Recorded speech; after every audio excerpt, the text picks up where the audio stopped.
Me friends and ఫ్యామిలీతో సరదాగా బయటకు వెళ్ళటానికి కారు లేదా అయితే వెంటనే ఈ నెంబర్కి కాల్ చేయండి. నమస్తే, వెల్కమ్ టు సుమన్ టీవీ. నేను విష్ణు. ప్రస్తుతంతో పాటు సర్టిఫైడ్ ఫైనాన్షియల్ ప్లానర్ అండ్ పైసల ముచ్చట్లు మనీ మంత్రదండం పుస్తక రచయిత ఎం రామ్ ప్రసాద్ గారు ఉన్నారు. వారితో మాట్లాడదాం. సార్ రామ్ ప్రసాద్ గారు నమస్తే. సార్ నమస్తే విష్ణు గారు. సో రామ్ ప్రసాద్ గారు, మీకు ఆల్మోస్ట్ ఇప్పటి వరకు ఎగ్జిస్టింగ్ క్లయింట్స్ ఒక 2000 మంది ఉంటారు కదా? అవును. అంటే మీరు 2000 మందితో మాట్లాడేశారు ఆల్రెడీ. 2000 ఫ్యామిలీస్ తో మాట్లాడేశారు కదా? సో జనరల్ గా మీరు గమనించిన పెద్ద ఫైనాన్షియల్ మిస్టేక్ ఏంటి ఈ 2000 కుటుంబాలలో? అంటే అరే ఏంటి ప్రతి ఒక్కరు ఇలాంటి తప్పే చేస్తున్నారు, ఎందుకు ఇలాంటి తప్పు చేస్తున్నారు అని మీరు ఫీల్ అయిన సందర్భం ఏది? డబ్బు విషయం, డబ్బుని మేనేజ్ చేసుకునే విషయంలో సరిగా నాకేం కావాలో తెలుసుకోకపోవటం. చాలా మంది ఇంతకుముందు గత వీడియోలో చెప్పినట్టుగానే there asset rich and cash poor, primarily అది. దానివల్ల they are living poor and going to die rich. అందరూ డబ్బు ఇంత టార్గెట్ పెడతాను కానీ టైం టార్గెట్ పెట్టట్లేదు. నేను అందరికీ చెప్పేది ఏంటంటే, మీరు డబ్బును టార్గెట్ చేయకండి, టైం టార్గెట్ చేయండి. టైంని టార్గెట్ అంటే మీ భవిష్యత్తుని ఈరోజు కొని పెట్టుకోండి, పాకెట్ భవిష్యత్తుని కొనుక్కోండి, డబ్బును కూడబెట్టదు. ఇప్పుడు ఒక వ్యక్తికి నెలకి 50,000 ఖర్చు ఉంటే, 40 ఏళ్ల వయసు ఉంటే, ఇంకొక 50 ఏళ్ళు బ్రతాడు అనుకుంటే 90 ఏళ్ల వరకు, ఆ 90 ఏళ్ల వరకు ఎంత కావాలో ఖర్చుల నిమిత్తం అంత ఉంటే యు ఆర్ డన్. చాలు. ఇంకా డబ్బులు ఉడకాల్సిన అవసరం లేదు, ఎక్కువ రిటర్న్స్ అవసరం లేదు. ఆ టైం తెలుసుకోవాలి. చాలా మంది ఫైనాన్షియల్ ప్లానింగ్కి వచ్చిన వాళ్ళు వాళ్ళకు ఈ రోజు వరకు కూడబెట్టిన డబ్బు, కూడబెట్టిన ఆస్తులు వాళ్ళ జీవితాన్ని దాటి ముందుకెళ్ళిపోతాయి. వాటిని దాటి వీళ్ళు వెళ్ళలేరు. ఆ సత్యం తెలుసుకున్న రోజు ఇంకా పెద్దగా వరి ఉండదు లైఫ్లో. ఇప్పుడు ఎంత ఉన్నా సంతృప్తి లేకపోతే ఎన్నాళ్ళు ఉరుకుతారు? ఆ ఉరికి ఉరికి ఉరికి ఆరోగ్యాన్ని పాడు చేసుకుంటారు. చాలా మందికి ఉన్న అతి కొంత కూడా సరిపోతుంది. అది సరిపోయినప్పుడు సంపాదించుకుందాం, కూడబెడదాం. అసలు మనకు ఎంత అవసరమో తెలుసుకుందాం. ఎందుకు మ్యూచువల్ ఫండ్ ఎస్ఐపి నేను ప్రమోట్ చేస్తానంటే, నాకు ఎక్కడో ఒక స్ట్రాంగ్ ఫీల్. 30,000 ఖర్చున్న వ్యక్తి 30,000 నెలకి ఎస్ఐపి చేస్తే టెక్నికల్లీ అతను ప్రతి నెల ఒక భవిష్యత్ మంత్ కొని పెట్టుకున్నాడు పాకెట్లో అని. అలా ఎన్ని నెలలు ఉంటే అది you are buying time. Freedom అంటే టైం, పైసలు కాదు. నా పర్సనల్ టైం నాకు లేకుండా ఎన్ని కోట్లు ఉంటే ఏముంది? మీరు టైంని కొనుక్కోండి. One should live in his terms. ఎవరో డిక్టేట్ చేసిందని మనది కాదు, మన టర్మ్స్లో నేను ఇలా బ్రతకదలుచుకున్నా, ఇలా బ్రతకగలను అనే అంత డబ్బు ఉంటే you are the richest guy. అమ్మని కాదు, మీరే రిచ్. జీవితకాలం తినడానికి సరిపడా ఉంది, నాకు నచ్చిన పని చేసుకోగలను అన్న అతను అంబానీ కన్నా రిచ్. అంబానీ ఎలా రిచ్ అవుతాడు కదా? ఆట ఆపకపోతే ఎప్పటికి అవ్వదు కదా. కదా, మిలియనేర్ బిలియనేర్ ట్రిలియనేర్ సున్నాలు లెక్క పెట్టుకోవడం సరిపోదు మనకి, ఎందుకు కదా అంటారు. ప్రతి ఒక్కరికి పర్సనల్ ఫైనాన్షియల్ ప్లాన్ వేరు, అతని బాధ్యతలు వేరు, స్థితిగతులు వేరు, ఆధారపడ్డ వాళ్ళు వేరు, అతనుకున్న అవకాశాలు, అతని స్కిల్ కూడా ఇంపార్టెంటే కదా. ఒకరికున్న స్కిల్ ఇంకొకరికి రాదు. ఇతనుకున్న దాంట్లో బెస్ట్ ఏం చేయగలని తెలుసుకోవడమే ప్లానింగ్. మనకున్న రిసోర్సెస్లో అన్నిటికంటే ముందుగా ఇప్పటి వరకు కూడబెట్టిన ఆస్తుల్ని ప్రొటెక్ట్ చేయాలంటే ఇన్సూరెన్స్లు, తర్వాత భవిష్యత్ అవసరాలకు ఎంత కావాలో ఒక లెక్క, దట్ ఈస్ వాట్ ఇన్ఫ్లేషన్. ద్రవ్యోల్బణం, ఇన్ఫ్లేషన్ తలవకుండా ఒక ఇన్సూరెన్స్ ప్లానింగ్ చేయలేరు, ఒక ఇన్వెస్ట్మెంట్ ప్లాన్ చేయలేరు. అది చాలా సింపుల్ వర్డ్ అనుకుంటారు కానీ దట్స్ ది బిగ్గెస్ట్ వర్డ్. దాన్ని ఎగ్జాక్ట్గా తెలుసుకోవాలి. వాళ్ళు తెలుసుకున్న పక్షంలో ఏమీ చేయలేరు. ఇంకా ప్లానింగ్ లేదు. అసలు నాకు ఎంత అవుద్దో రిటైర్మెంట్కి తగిలినప్పుడు ఇంక నేనేం ప్లాన్ చేస్తాను? We're failing to plan, not to achieve. చాలామంది అదే ప్లాన్ చేయడానికే ఫెయిల్ అవుతున్నారు, అచీవ్ చేసేదానికి ఫెయిల్ అవ్వట్లేదు. అంటే సరైన విషయం తెలుసుకోకుండా నా అండర్స్టాండింగ్ రాంగ్ ఉండి ఇంక నేనేం చేస్తాను? చాలామంది ఆ స్టేజ్లో ఉన్నారు. అర్థమవుతుంది, మనం చెప్తాం అసెట్స్ ఏంటి, లైబిలిటీస్ ఏంటి, అసలు ఎంత అవసరం, ఆ రోజు నిజంగా అందుబాటులోకి వస్తుందో అది తెలుసుకోరు.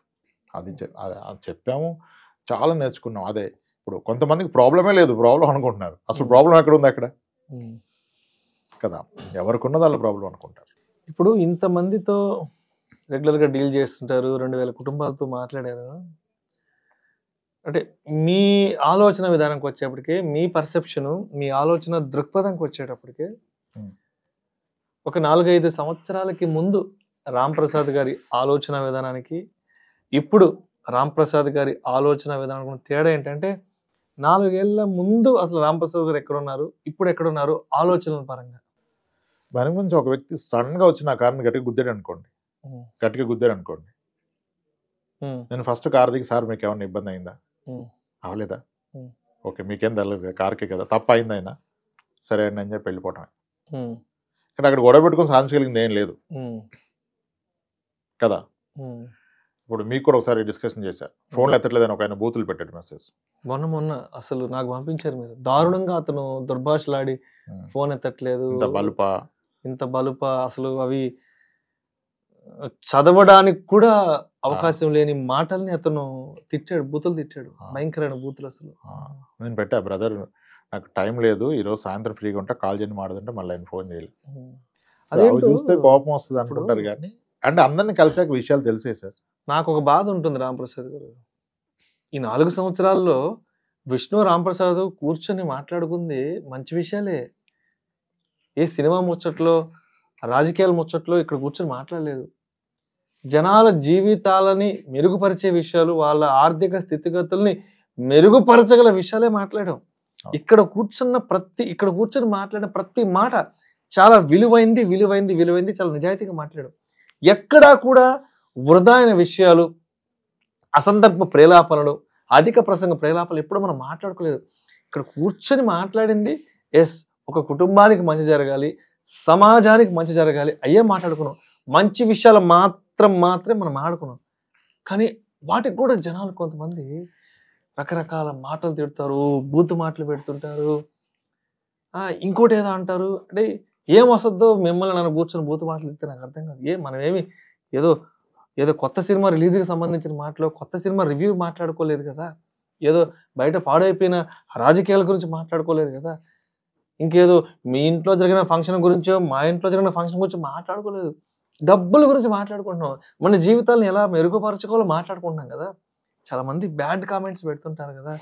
ఎప్పుడైనా ఇంట్లో వాళ్ళు చూసి చెప్పిన సందర్భాలు, ఎందుకండి ఇలాంటి వీడియోలు చేస్తున్నారు, ఎందుకు చెప్పడం, ఎంత మంచి విషయాలు చెప్పినా ఈ జనాలు బురద చల్లుతూనే ఉంటారు అని మీ ఇంట్లో మీరు మాట్లాడుకున్న సందర్భం ఎప్పుడన్నా ఉందా? నా ఆఫీస్ అంతా నా ఇట్లాగే, నా ఆఫీస్లో మా ఎంప్లాయీస్ అంతా చూసి చెప్తారు సార్ ఇలా పెట్టారు అని. వదిలేస్తాను. ఎందుకంటే ఒకటి బ్యాడ్ కామెంట్స్, నేను కామెంట్ చదువుతాను టైం దొరికినప్పుడు, ఎందుకంటే అక్కడ అర్థమవుతుంది మనకి జనాలు ఎలా తీసుకుంటున్నారని. దానికి మంచి ఎగ్జాంపుల్, మనం అపార్ట్మెంట్ డిప్రిషియేషన్ ఉండదని ఒక వీడియో చేసాం.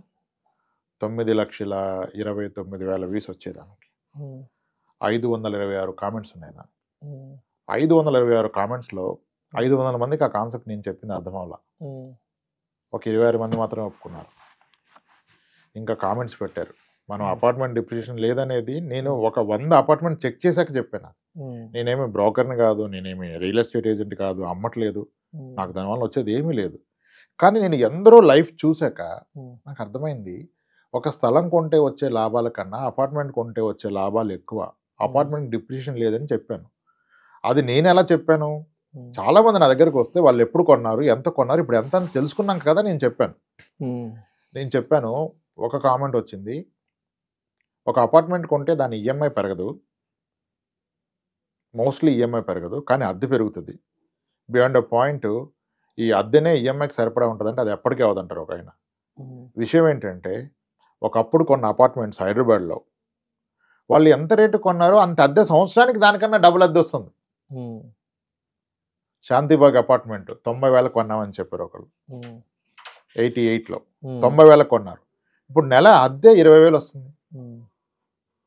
అట్లా చాలా ఉన్నాయి. క్రాంతిశేఖర్ అపార్ట్మెంట్ 55,000కి 52,000 కొన్నారంట ఫ్లాట్, ఈరోజు రెంట్ వస్తుంది.